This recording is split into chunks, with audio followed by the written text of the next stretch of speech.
Discover the world के मुअज़्ज़िज़ दोस्तों, कुदरत ने कायनात के बाज़ खित्तों में कुछ ऐसे सरबस्ता राज पोशीदा कर रखे हैं जो इंसानी नजर से बाहर हैं और इंसान अपनी तमाम तर तरक्की के बावजूद इनसे बेखबर रहा है। जिनमें से एक सहारा का लकोदक रेगिस्तान है, जिसे दुनिया का सबसे बड़ा रेगिस्तान कहा जाता है। और अक्सर लोग सहारा को रेत का एक न खत्म होने वाला समंदर समझते हैं, लेकिन आज की ज़ेरे नज़र वीडियो में हम आपके सामने इस रेगिस्तान के ऐसे हकायक रखेंगे जिनको सुनकर यकीनन आपको अपने कानों पर यकीन नहीं आएगा। दोस्तों, सबसे पहले इसके रकबे की बात की जाए तो सहारा नामी रेगिस्तान अफ्रीका में मौजूद दुनिया का ऐसा सबसे बड़ा रेगिस्तान है जो 92 लाख मुरब्बा किलोमीटर पर फैला हुआ है। लेकिन हैरान कुन तौर पर आज तक कोई भी इस रेगिस्तान के रकबे का ठीक से अंदाजा नहीं लगा पाया, क्योंकि लोगों का मानना है कि इस रेगिस्तान का रकबा खुद ब खुद बढ़ता और कम होता रहता है। यही वजह है कि इसके रकबे का ठीक अंदाजा लगाना नामुमकिन तो नहीं, लेकिन इंतहाई मुश्किल काम जरूर है।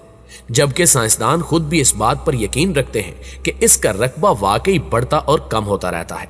और इसके साथ साथ कई रिसर्चेस के मुताबिक ये रेगिस्तान पिछले कई सालों में 9 लाख मुरब्बा किलोमीटर तक बढ़ चुका है, जिसकी वजह से यह दुनिया के सबसे बड़े और पुरअसरार रेगिस्तान की हैसियत से इंतहाई अहमियत इख्तियार कर चुका है। प्यारे दोस्तों, जब भी हमारे सामने रेगिस्तान की बात की जाती है तो हमारे दिमाग में गर्म रेत और धूप का ख्याल आता है, क्योंकि दुनिया के रेगिस्तानों में गर्म रेत और चिलचिलाती धूप के सिवा कुछ भी देखने को नहीं मिलता। लेकिन सहारा रेगिस्तान इन तमाम रेगिस्तानों से काफी अलग है और यही चीज इसको दुनिया का इंतहाई खतरनाक रेगिस्तान बनाती है।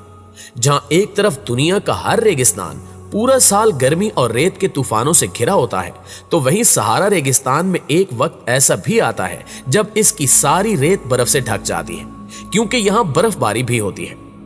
यह सुनकर आप काफी हैरान हुए होंगे, लेकिन यह बात बिल्कुल सच है कि एक ऐसा वक्त आता है जब सहारा रेगिस्तान सफेद चादर ओढ़ लेता है और यह मंजर देखने में इंतहाई दिलचस्प लगता है। मगर सवाल यह पैदा होता है कि इस रेगिस्तान में बर्फबारी क्यों होती है। इस हवाले से मौसमियाती माहिरीन के मुताबिक इस रेगिस्तान में बर्फबारी यूरोप के इलाके में पैदा होने वाली आबो हवा की दबाव की वजह से होती है, जो कि बहरे मुंजमद शुमाली की ठंडी हवा को नीचे खींचने का सबब बनती है, जिसकी वजह से इस इलाके में बर्फबारी होने लगती है। दोस्तों, इसी तरह सहारा रेगिस्तान दुनिया का ऐसा खतरनाक और पुरअसरार रेगिस्तान है जिसे अगर आप बहरूपिये का नाम दें तो यह भी गलत नहीं होगा। और ऐसा इसलिए है क्योंकि सहारा रेगिस्तान पल पल अपना रंग बदलता रहता है, यानी कि यहाँ मौजूद रेत के टीले एक ही दिन में गायब हो जाते हैं और दूसरी खाली जगह पर रेत का टीला दिखाई देने लगता है, जिसकी वजह से कोई भी इस रेगिस्तान में गुम हो जाता है, क्योंकि ये सब पलक झपकते ही हो जाता है।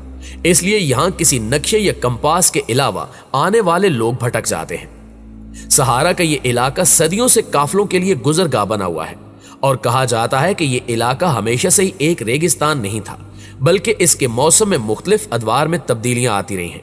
जबकि इसका मौजूदा मौसम 3000 कबल मसीह से शुरू हुआ और इब्तिदा में सहराए सहारा इससे कहीं तवील इलाके में फैला हुआ था।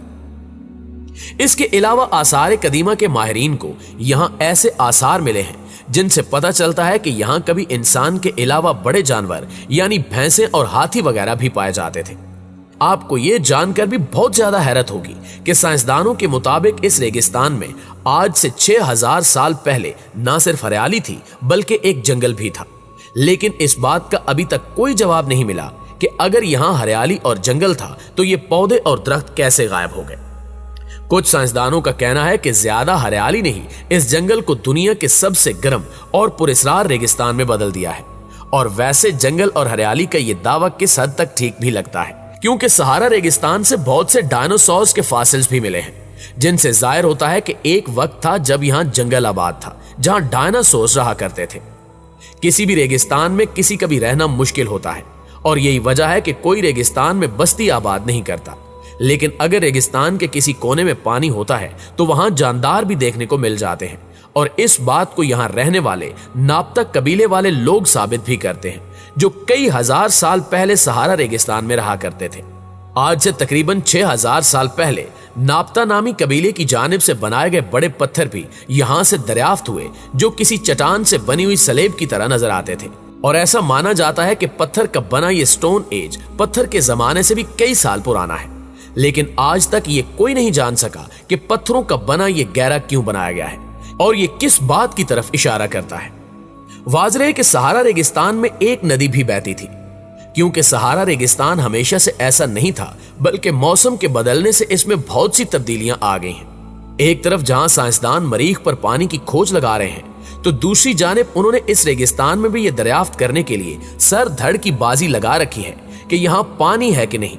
जबकि एक रिसर्च के बाद यह बात सामने आई कि इस रेगिस्तान में दुनिया की 12वीं सबसे बड़ी नदी बहती थी, और इस खोई हुई नदी के बारे में सैटेलाइट से भी मालूम किया जा चुका है, जिसके बाद इस नदी का नाम टेमनरेस रिवर रखा गया है।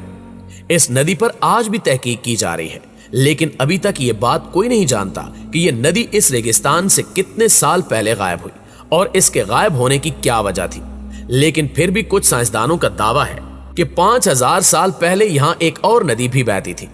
जबकि साइंसदानों का मजीद कहना है कि अगर आपको लगता है कि इस रेगिस्तान में सिर्फ एक ही नदी बहा करती थी, तो आप गलत हैं, क्योंकि एक वक्त था जब सहारा रेगिस्तान में समंदर भी हुआ करता था। ऐसा इसलिए कहा जाता है क्योंकि मिस्र की एक वादी अल हुदा में खोए हुए 33 समंदरों की निशानियां मिली हैं, और इस जगह को व्हेल काठी के नाम से भी जाना जाता है, क्योंकि यहाँ व्हेल के ढांचे भी बड़ी तादाद में पाए गए हैं, जो साइज में 50 फुट लंबे हैं। लेकिन फिलहाल इन ढांचों पर साइंसदानों की तहकीक जारी है, जिसकी वजह से कोई नहीं जानता कि आखिर यहाँ व्हेल मछली के ढांचे इतनी बड़ी तादाद में कहां से आए। दूसरी जानिब अगर यहाँ समंदर होने की थ्योरी ठीक है, तो ऐसे में व्हेल मछलियों के ढांचों का यहाँ मिलना भी बिल्कुल दुरुस्त बात है। इसके अलावा हाल ही में ताजा तरीन पुरस्रार दरियाफ्त में सहराए सहारा का एक अजीबो गरीब हिस्सा भी सामने आया है, जो बज़ाहिर इंसानों से अछूता है, जिसे ब्लू अपसाइड नाइकी का नाम दिया गया है, जो गैर मामूली तौर पर नीले रंग का चमकता हुआ उल्टे टिक से मुशाबे इलाका है। अगरचे कुछ लोग सोचते हैं कि यह पानी से भरा गड़ा या तालाब हो सकता है, लेकिन देखने में ऐसा लगता है कि इसके अंदर और बाहर का हिस्सा रेतला है। इसे मजीद हैरान कुन बनाने के लिए इसके शुमाल में सिर्फ चंद 100 गज के फासले पर एक और भी बड़ा ज्यादा चमकदार नीला इलाका है, जो पहाड़ों की चोटियों पर नीली बर्फ की तरह दिखाई देता है। हालांकि ये जिस इलाके में वाक़े है वो पहाड़ी इलाका नहीं लगता। इस जगह को दरियाफ्त करने वाले कहते हैं कि सहारा में ये दिलचस्प इलाका है। ऐसा लगता है कि रेत तैर रही है, और नीला इलाका ऐसा लगता है जैसे ये चमकता हुआ नीलम हो या किसी तरह की नीली चमकीली रेत। जबकि कुछ सार्फिन ने मशवरा दिया कि यह सहारा आई का हिस्सा हो सकता है, जिसे रचीट स्ट्रक्चर भी कहा जाता है, लेकिन वो इलाका मोरितानिया में है और इसके दरमियान मुल्क माली हायल है। नाज़रीन, कहा जाता है कि ज़माने कदीम में सहारा के रहने वाले ऊंट, भेड़ और बकरियां पालते और इन्हीं से अपनी गुजर बसर किया करते थे, जबकि ताकतवर कबीले ही सहरा पर हुक्मरानी करते थे, और ये लोग नखलिस्तानों का तमाम इंतजाम अपने हाथ में रखते थे और सहरा से गुजरने वाले काफलों से तमाम कारोबार करते थे। खास तौर पर तोरैग अपनी बहादुरी, शुजाहत और जंगजुयाना खूबियों की वजह से मशहूर थे, और सदियों तक सहारा का रास्ता ही ऐसा जरिया था जिससे गुजरकर अफ्रीका के बाशिंदे अफ्रीका की शुमाली बंदरगाहों तक पहुंचते और अपने साथ सोना, हाथी दांत और नमक लाते और इसकी तिजारत करते थे।